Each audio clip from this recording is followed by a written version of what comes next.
Hello and welcome to Bookspot. I'm Earl Weinberg. This time we'll continue our reading of Red Planet by Robert Heinlein. Chapter 5. Little Pitchers Have Big Ears. Headmaster Howe kept Jim waiting 30 minutes before admitting him. When he was finally let in, Jim saw that Howe seemed quite pleased with himself. He glanced up. Yes, you asked to see me? You told me to see you, sir. I did? Let me see now. What's your name? He darn well knows my name, Jim said savagely to himself. He's trying to get my goat. He recalled Frank's solemn warning not to lose his temper. James Marlowe, sir, he answered evenly. Oh, yes. Now, Marlowe, you wanted to see me about something? You told me to see you about Willis. Willis? Oh, yes, the Martian Roundhead. Howe smiled with his lips. An interesting scientific specimen. Howe added nothing more. The silence kept up so long that Jim began to realize that the headmaster intended to force him to make any more moves. Jim had already resigned himself to the idea that it would be impossible to keep Willis at the school any longer. He said, I've come to get him. I'm going to take him out in town and arrange to send him home. Howe smiled more broadly. Oh, you are? And pray tell me, how are you going to do that when you are restricted to the school for the next 30 days? Frank was still warning him. Jim could almost hear him. He answered, All right, sir, I'll get somebody to do it for me today. Now, please, can I have Willis? Howe leaned back and crossed his fingers over his stomach. You bring up a most interesting point, Marlowe. You said last night that this creature is not a pet. Jim was puzzled. Yes, you were quite emphatic about it. You said that he wasn't your property, but your friend. That's right, isn't it? Jim hesitated. He could feel that a trap was being built for him, but he was not sure of what sort. What if I did? Did you say that or didn't you? Answer me. Well, yes. Howe leaned forward. In that case, what are you doing in here demanding that I turn this creature over to you? You have no claim on him. But, but, Jim stopped at a loss for words. He had been tricked with words, slippery words. He did not know how to answer them. You can't do that, he blurted out. You don't own him either. You have no right to keep him locked up. Howe carefully fitted his fingertips together. That is a matter still to be determined. Although you have waived all claim to him, it may be that the creature is property nevertheless, in which case he was found on the school grounds, and I may take title to him on behalf of the school as a scientific specimen. But you can't do that. That's not fair. If he belongs to anybody, he belongs to me. You've got no right to silence. Jim shut up. Howe went on more quietly. Don't tell me what I can or cannot do. You forget that I'm in loco parentis to you. Any rights that you may have are vested in me, just as if I were your own father. As to the disposition of this creature, I'm looking into it. I expect to see the Agent General this afternoon. In due course, you will be informed of the outcome. The Latin phrase confused Jim, as it was intended to, but he did catch one point in Howe's statement and snatched at it. I'm going to tell my father about this. You can't get away with it. Threats, eh? Howe smiled sourly. Don't bother to ask for the key to the communications booth. I don't propose to have students phoning their parents every time I tell them to wipe their noses. Send your father a letter, but let me hear it before you send it. He stood up. That is all. You may go. Frank was waiting. I don't see any blood, he announced, looking Jim over. How did it go? Oh, that old so-and-so. Bad, eh? Frank, he won't let me have Willis. He's going to make you send him home? But you expected that. No, not that. He won't let me have him at all. He used a lot of double talk, but all it meant was that he had him and meant to keep him. Jim seemed about to break down and blubber. Poor little Willis. Do you know how timid he is? Frank, what'll I do? I don't get it, Frank asked slowly. He can't keep Willis, not for keeps. Willis belongs to you. I told you he used a lot of double talk, but that's what he means to do just the same. How am I going to get him back? Frank, I've just got to get him back. Frank did not answer. Jim looked around disconsolately and noticed the room for the first time. What happened here? The place looks like you had tried to wreck it. Oh, that. I started to tell you. While you were gone, a couple of Howie's stooges searched the place. Huh? Trying to find our guns. I just played dumb. They did they? Jim appeared to make up his mind. I've got to find Smythe. He headed for the door. Hey, wait. What do you want to find Smitty for? Jim looked back and his face was very old. I'm going to get my gun and go back there and get Willis. Jim, you're nuts. Jim did not answer, but continued toward the door. Frank stuck out a foot, tripped him, and landed on his back as he went down. He grabbed Jim's right arm and twisted it behind his back. Now you just rest there, he told Jim, until you quiet down. Let me up. You got some sense in your head? No answer. Okay, Frank went on. I can sit here just as long as you want to. Let me know when you've quieted down. Jim started to struggle. Frank twisted his arm until he yelped and relaxed. That's better, said Frank. Now listen to me. You're a nice guy, Jim, but you go off half cocked. Suppose you do get your gun, and suppose you do manage to scare old Howie into coughing up Willis. How long are you going to keep him? You know how long? Just long enough for him to call in some company police. Then they lock you up and take Willis away from you again, and you'll never see Willis again, not to mention the trouble and grief you'll cause your folks. There followed a considerable silence. Finally, Jim said, Okay, let me up. You've given up the idea of waving your gun around? Sure. On your honor? Licensed gun wearer's oath and all that sort of thing? Yes, I promise. Frank let him up and brushed him off. Jim rubbed his arm and said, You needn't have twisted it so hard. You're a fine one to complain. You ought to thank me. Now grab your notebook. We're going to be late to chemistry lab. I'm not going. Don't be silly, Jim. No use to pile up a bunch of cuts and maybe a flunk just because you're sore at the head. That's the idea. I'm quitting, Frank. I won't stay in this school. What? Don't be hasty, Jim. I know how you feel, but it's here or nowhere. Your folks can't afford to send you back to Earth for school. Then it's nowhere. I won't stay here. I'm going to hang around just long enough to find some way to get my hands on Willis, then I'm going home. Well, Frank stopped to scratch his head. It's your problem, but see here, you might as well come to on to Chem Lab. It won't hurt any, and you won't have to leave at this minute anyhow. Well, Frank stopped to scratch his head. It's your problem. But see here, you might as well come on to Chem Lab. It won't hurt you any, and you don't intend to leave this minute anyhow. No. Frank looked worried. Will you promise me to stay right here and not do anything rash till I get back? Why should you worry? Promise me, Jim, or I cut Lab too. Oh, all right, go ahead. Right.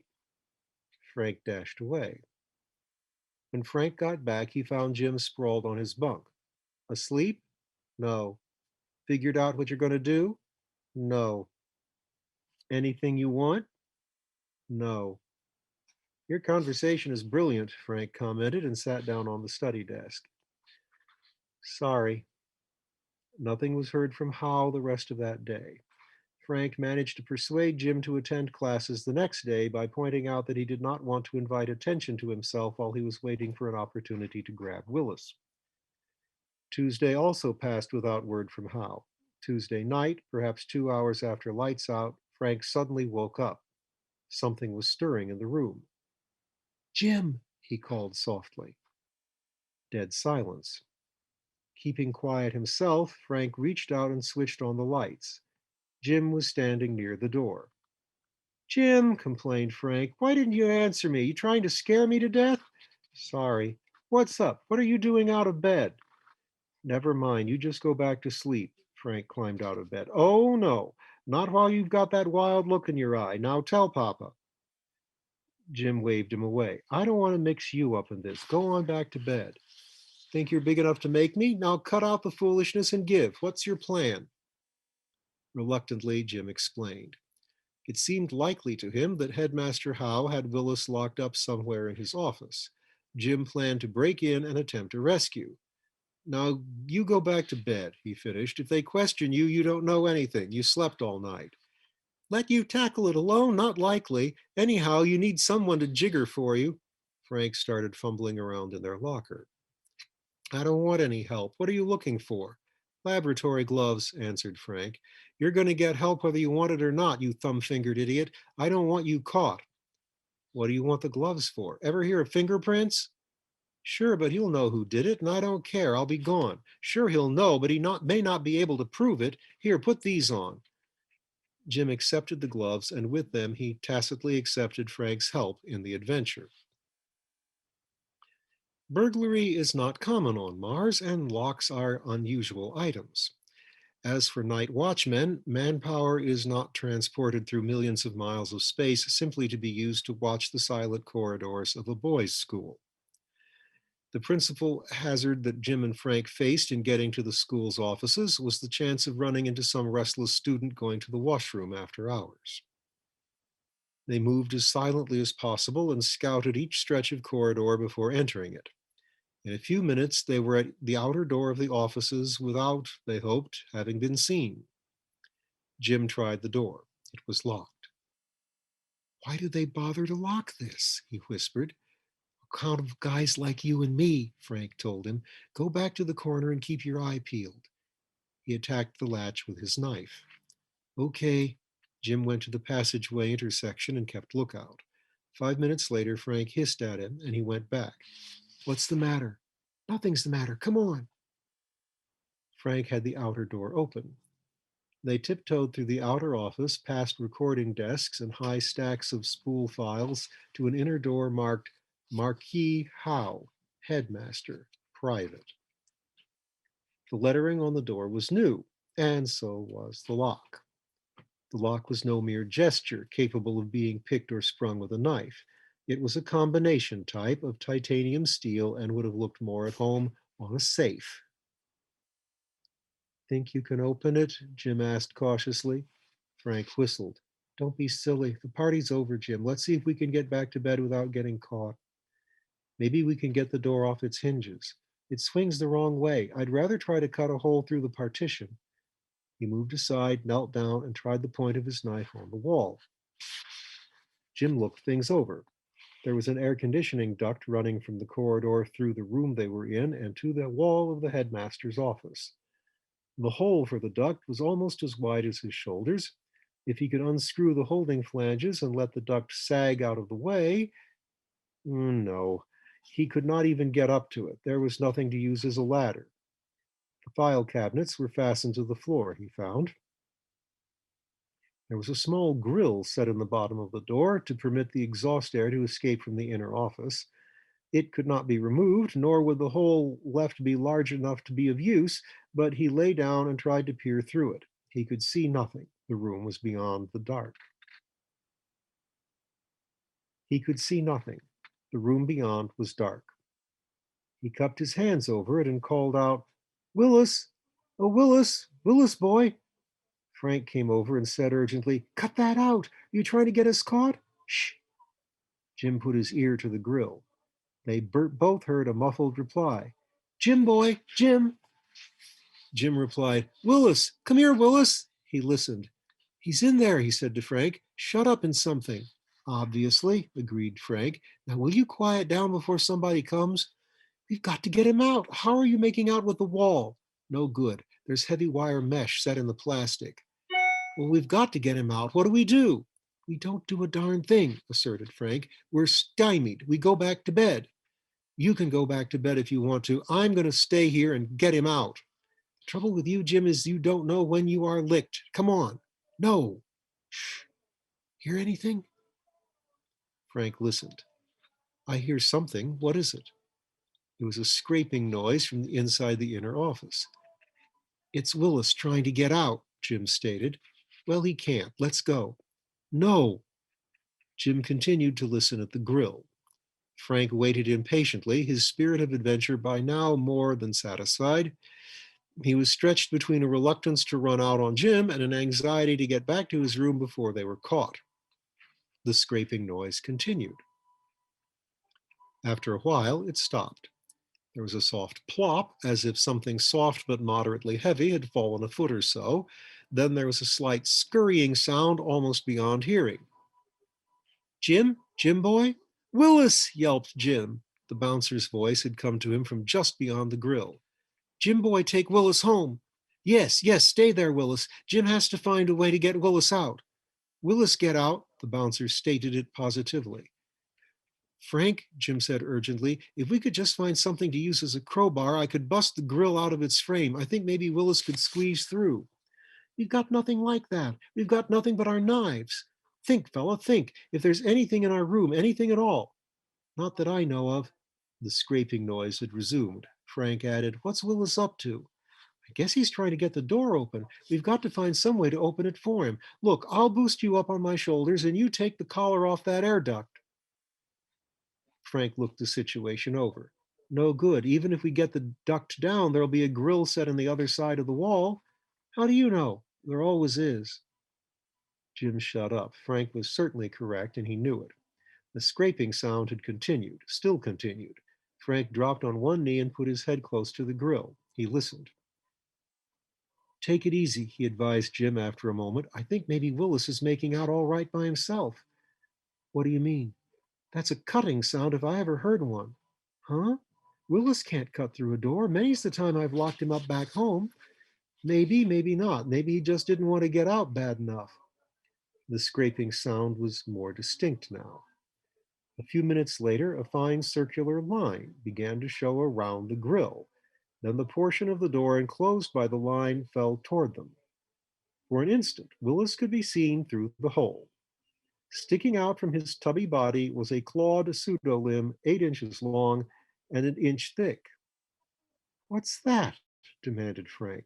Darned if I know, he never did anything like that before.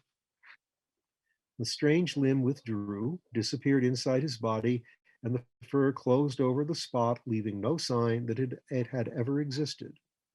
Willis proceeded to change his shape until he was more nearly watermelon shaped than globular. He oozed through the hole. Willis out, he announced proudly. Jim snatched him up and cradled him in his arms. Willis, Willis, old fellow. The bouncer cuddled in his arms. Jim boy lost, he said accusingly. Jim went away. Yes, but not ever again. Willis stay with Jim. Willis stay. Good. Jim rubbed his cheek against the little fellow's fur. Frank cleared his throat. It might be a good idea to pop back into our hole. Sure. The trip back to their room was made quickly and so far as they could detect without arousing attention. Jim dumped Willis on his bed and looked around. I wonder just what I should try to take. I'll have to get hold of Smitty and get my gun. Hold on, said Frank. Don't get ahead of yourself. You really don't have to go, you know. Huh? I didn't hurt the outer lock. We never touched Howe's private lock, and all there is to show for Willis's escape is a hole that we obviously couldn't get through, and another one like it probably in Howe's desk. He can't prove a thing. You can arrange to ship Willis back, and we can just sit tight. Jim shook his head. I'm leaving. Willis is just part of it. I wouldn't stay in a school run by Howe if you paid me to. Why be hasty, Jim? I'm not being hasty. I don't blame you for staying. In another year, you can take the rocket pilot candidate exams and get out.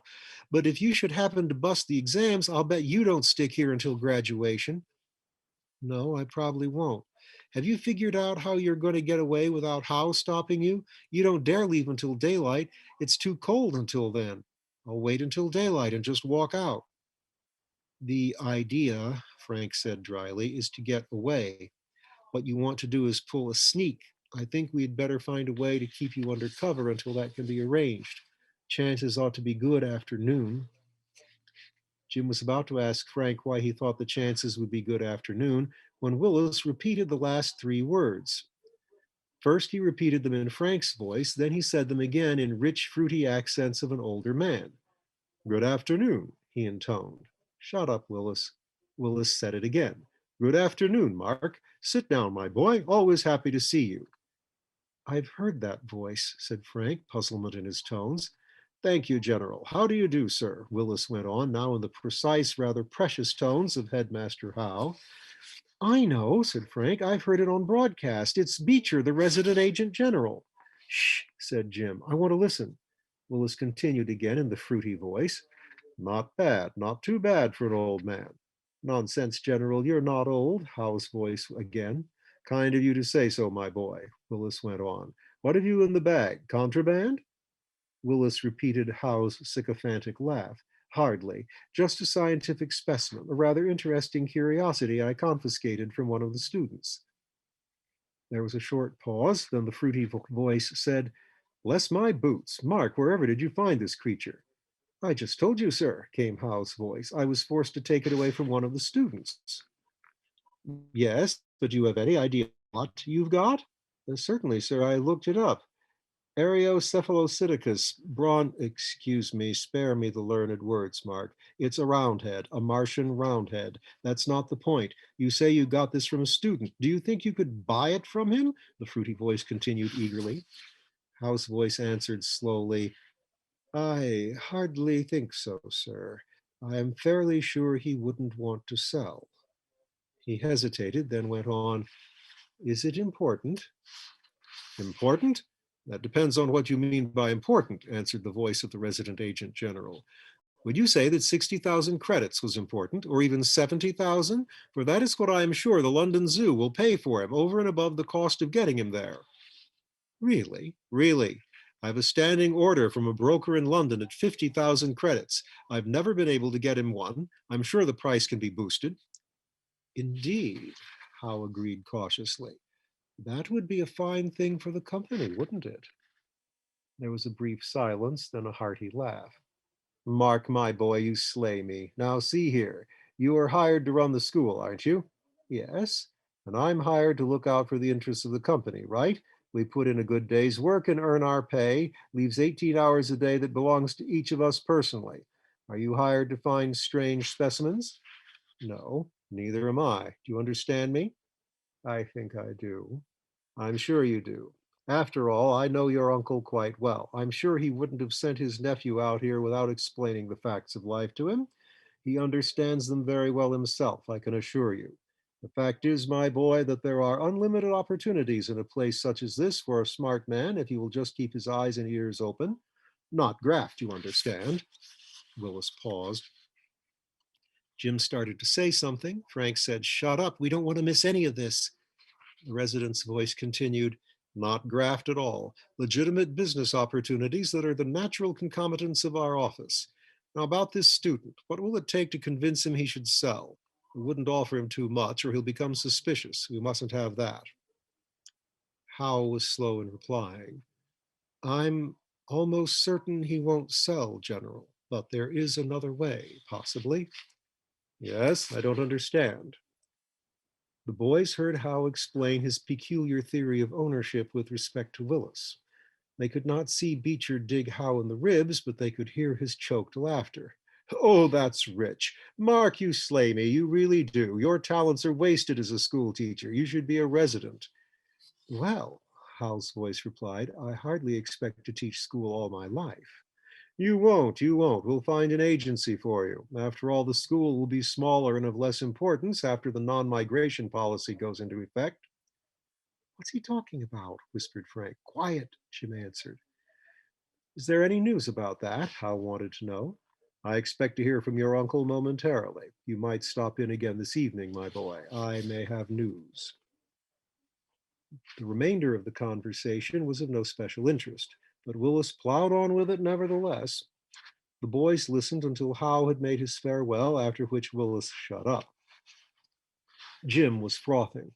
"Put Willis in a zoo, or the very idea. I hope he does catch me leaving. I'd welcome an excuse to shoot at him." "Easy, fella. I wonder," Frank went on, "what the business about a non-migration policy is." "I thought he said immigration. What time is it?" "About 3. We've got 3 hours, more or less. Jim, let's see what else we can coax out of Willis. I've got a hunch it may be important." "Okay." Jim picked the fuzzball up and said, "Willis, old fellow, what else do you know? Tell Jim everything you've heard. Everything." Willis was happy to oblige. He reeled off bits of dialogue for the next hour, most of it concerned with unimportant routine of the school. At last, the boys were rewarded by hearing again the unctuous tones of Gaines Beecher. "Mark, my boy." "Oh, come in, General. Sit down. Happy to see you. I just stopped by to say I have gotten a dispatch from your dear uncle. He added a postscript sending his regards to you." "That's nice. Thank you, sir." "Not at all. Close that door, will you?" Willis put in the sound effects of a door being closed. "Now we can talk. The dispatch, of course, concerns the non-migration policy."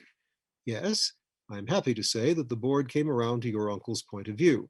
South Colony will stay where it is. This next shipload and the one following it will go to North Colony, where the new immigrants will have nearly 12 months of summer in which to prepare for the northern winter. What are you chuckling about?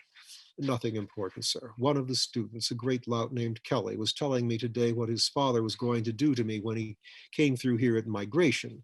I'm looking forward to seeing his face when he learns that his father will not show up.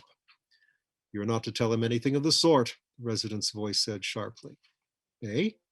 I want all this handled with the least possible friction. No one must know until the last possible moment. There are hotheads among the colonials who will oppose this policy, even though it has already been proved that, with reasonable precaution, the dangers of a Martian winter are negligible. My plan is to postpone migration 2 weeks on some excuse, then postpone it again. By the time I announce the change, it will be too late to do anything but comply. Ingenious. Thank you. It's really the only way to handle colonials, my boy. You haven't been here long enough to know them the way I do. They're a neurotic lot, most of them failures back on Earth, and they will drive you wild with their demands if you are not firm with them. They don't seem to understand that all they are and all they have, they owe directly to the company.